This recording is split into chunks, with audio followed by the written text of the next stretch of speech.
Homes are so expensive, and the process seems complicated. This is commonly heard by people considering buying a home.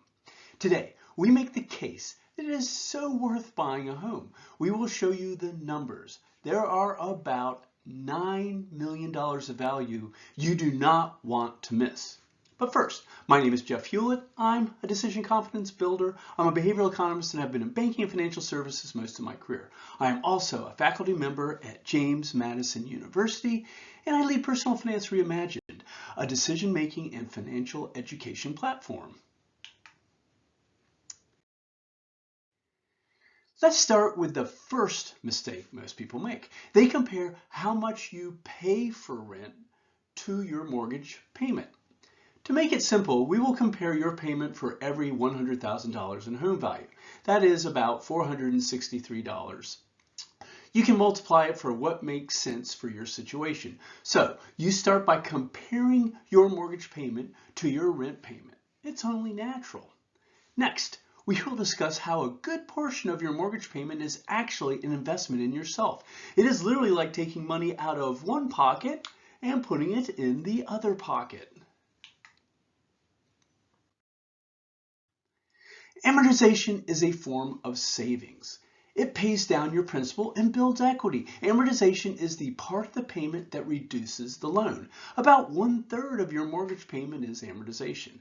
By the way, depending on the interest rate, the percentage will be a little bit higher or lower. But the point is, amortization is a significant part of the payment.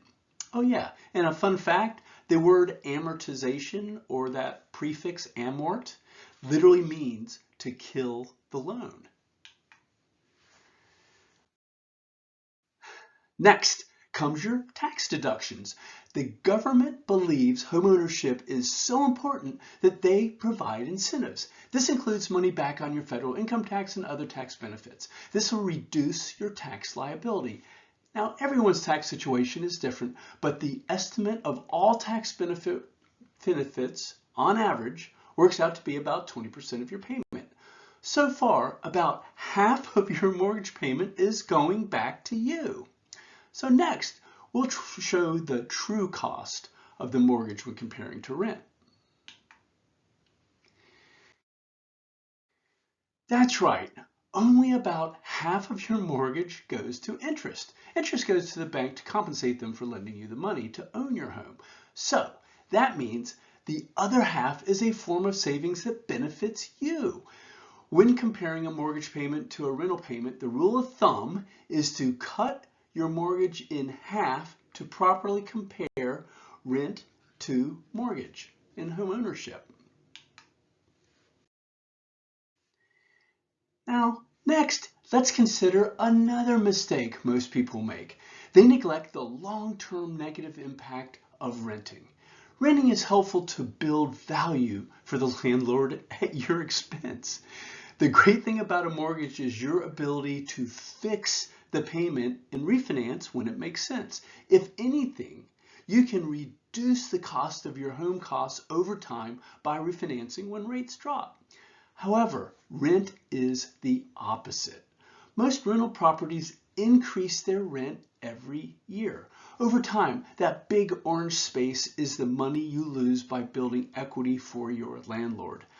Almost $6 million based on a relatively modest home. On top of the orange loss to renting, homeowners build equity in their home. This is the top blue space. This is a store of value that builds wealth. In fact, for many people, their home is the single largest source of wealth.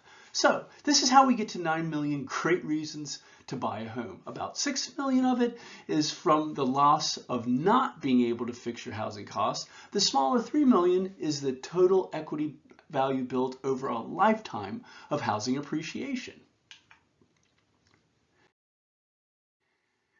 But I get it. It is tougher today to get on the homeownership ladder. Housing is more expensive than past generations. For past generations, their housing costs went up slower. It was easier for them to get on the housing ladder. In more recent generations, housing costs have increased rapidly. You may worry, for example, do I have enough down payment? Or do I understand the process? Do I have enough income? Should I worry about the market? What if I want to move? Okay, so these are all great questions that we do address in my book. Bottom line, homeownership is very doable.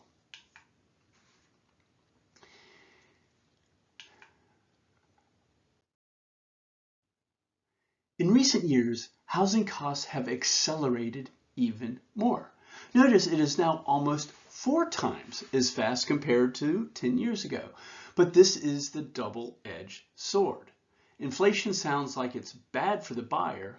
However, it is a massive benefit for the owner. So the earlier you can get on the housing ladder, the quicker you will build long-term benefits of homeownership. Remember, there is $9 million waiting for you, but only if you get on the housing ladder. Getting on the housing ladder is all about adaptability.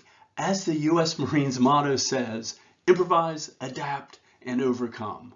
The essence of overcoming any challenge, like affordable housing, is adaptability. This is the willingness to take a different path for those paths suggested by tradition. Sometimes it is challenging to be adaptable when we lack knowledge or experience. Your adaptability is essential for homeownership success. Next time, we will discuss affordable housing adaptability solutions. These are tested approaches to help you get on the homeownership ladder even when it is more challenging. But until next time, you've got this.